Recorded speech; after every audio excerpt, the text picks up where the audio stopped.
jihad yang selama ini dihina hadisnya, dihina kajiannya oleh kelompok-kelompok yang anti tasawuf, anti aswaja, justru jihad inilah yang hakiki. Inilah makna bahwa jihad melawan diri, melawan setan itu jihad akbar. Apa kata beliau? Jika engkau melawan orang-orang kafir, muqatalatul kuffar, membunuh, berperang dengan orang kafir itu tampak zahir dan terbatas, waktunya ada. Kalau muqatalah asyayatin, mujahadatus syayatin, berperang melawan setan, berakhirnya nanti kiamat. Kita mati aja dia nggak mati. Lebih ngeri mana? Jihad melawan setan atau jihad melawan orang kafir? Jihad melawan nafsu apa melawan orang kafir? Inilah kelamahan orang-orang yang hari ini ingin berjihad, tapi dia belum menaklukkan dirinya dan setannya sendiri.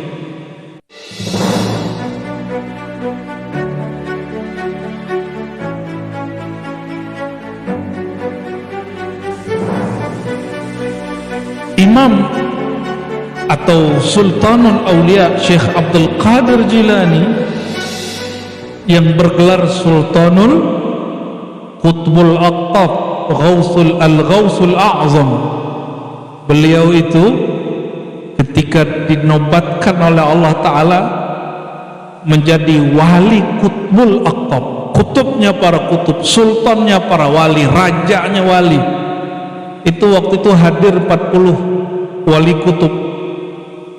Apa kata beliau? Ini lagi sakar, lagi sakar. Tahu sakar nggak? Lagi mabuk, lagi ahwal. Kata beliau, ana sultanul aulia, akulah sultan aulia, dan siapa ya, semua wali itu di bawah telapak kakiku. Maka seorang muridnya paling tua, Ibnul Haiti, lalu ada Qutaib Alban, wali Malamatiyah, dan beberapa wali seperti Imam Suhrawardi, baik yang muda ataupun kecil. Mereka kemudian bersimpuh di depan beliau lalu mengatakan, ya sayyidi, ba qadamak ala raqabatina, tolong letakkan kaki engkau di, jadi jangankan cium kaki cium tangan, di bawah kaki. Begitu pengangkatan wali di zaman itu. Ngeri nggak? Itu pengangkatan wali itu, Pak. Jadi wali itu diangkat juga. Emang wali kota doang yang diangkat?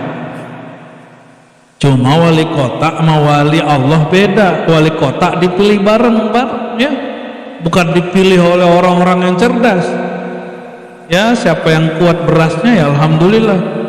Tapi semoga bupati di Bogor nanti yang memilih berbau santri, sehingga dia kemudian mengerti hari santri ini hari jihad, Pak. Hari santri itu hari bahwa santri-santri ini nggak bisa zikir doang, dia bisa jihad juga. Jangankan musuh yang tampak, musuh yang tidak tampak aja dilawan, ya.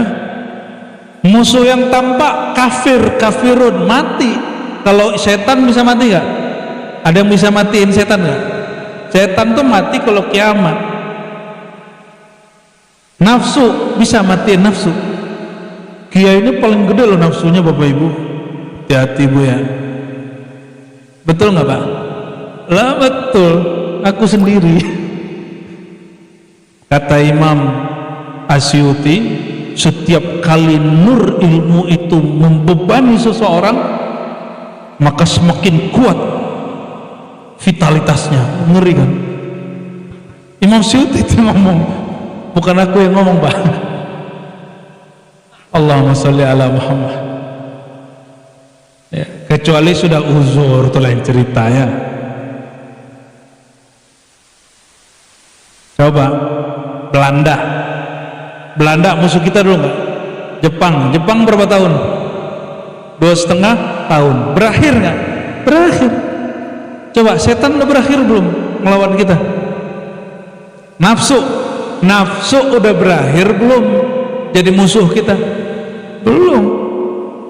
Maka nanti buka kitab Al-Ghunyah karya Sultanul Aulia Syekh Abdul Qadir Jilani, ada satu fasal judulnya Mujahadatun Nafs, Mujahadatus Syaitan.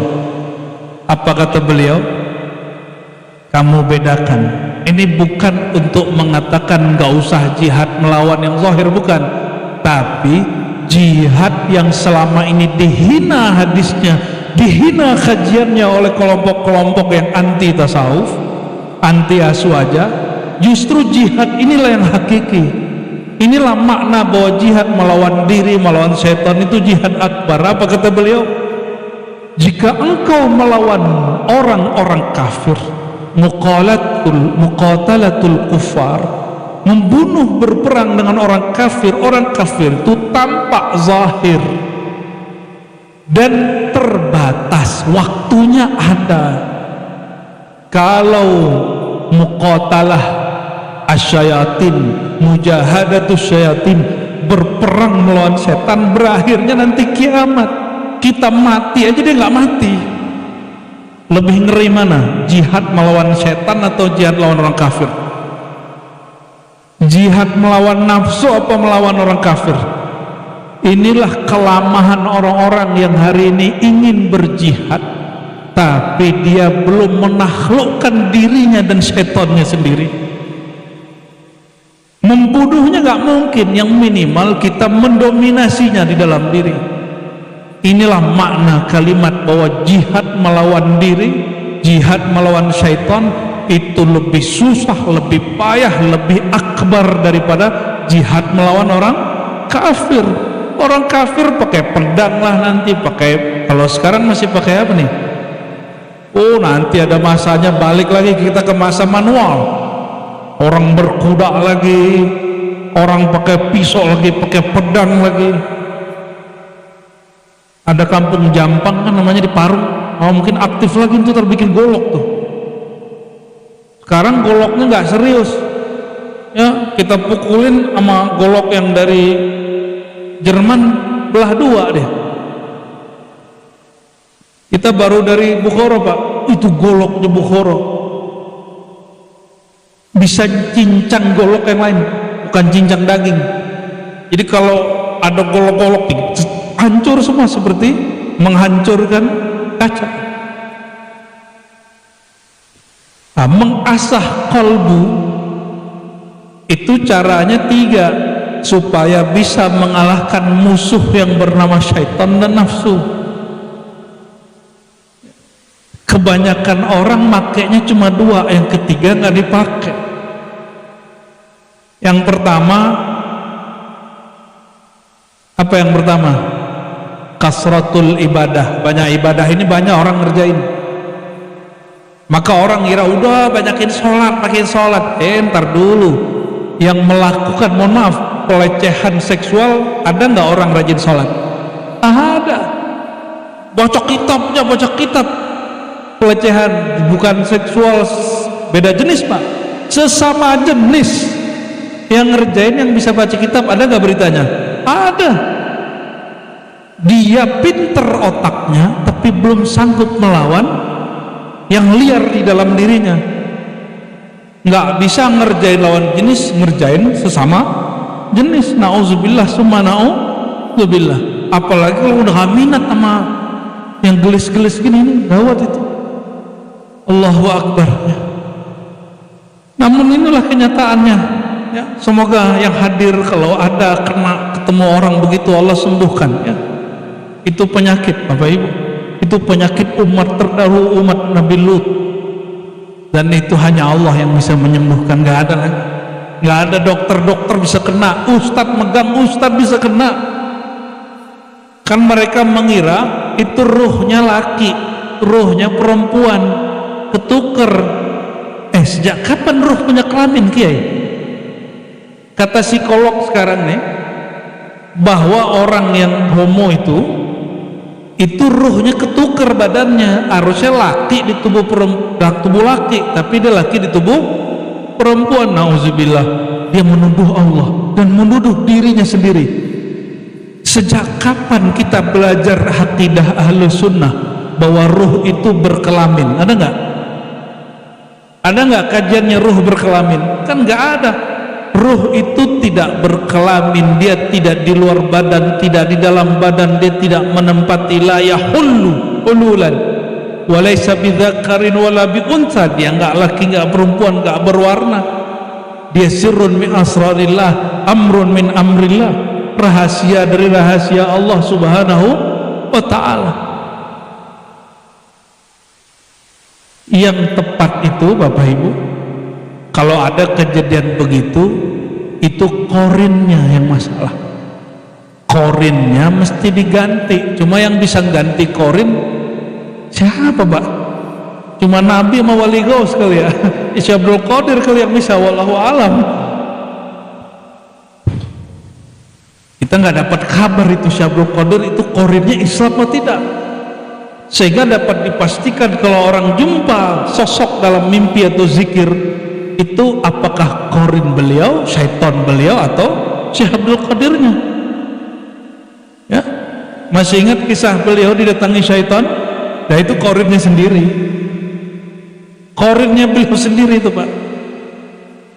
Korinnya Syekh Abdul Qadir itu musuh terakhirnya yang bisa dikalahkan.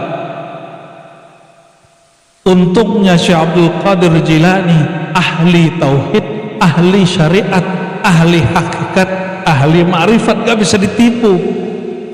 Syekh Abdul Qadir ente sultanul aulia, fakullu haramin halal, maka semua yang haram halal buat ente. Kata Syekh Abdul Qadir, kirain beneran Tuhan, udah senang aja kan, udah cahaya, ada lipatan cahaya lagi, berlapis cahaya lagi. Itu cerita Tuhan palsu yang datang. Coba baca kitab Al-Fathur Rabbani, Sayyidina Syekh Abdul Qadir Jilani jumpa Allah hakikinya lebih banyak. Cuma orang nggak eksplorasi itu kitab. Yang dieksplorasi cerita yang di kitab Manaqib, bahwa dia didatangi oleh sosok yang mengaku Tuhan, lalu yang mengaku Tuhan menghalalkan yang haram, maka beliau mengatakan, oh ente bukan ilah, bukan Allah, tapi ente syaitan. Ya, mana ada Allah itu merubah syariat setelah Nabi Muhammad sallallahu alaihi wasallam. Apa kata Syekh Abdul Qadir di kitab Al-Ghunyah? Melawan atau berjihad melawan jiwa yang jahat dan syaitan yang dilaknat itu lebih berat daripada melawan orang kafir Israel, lebih berat. Ini coba lihat, cuma beda ormas orang bisa tengkar loh urusan isu Palestina, benar nggak? Masih ingat nggak dulu, mana yang baju-baju loreng tadi ya, Banser dulu pernah bakar, nyopot bendera yang tulisan la ilaha illallah nggak?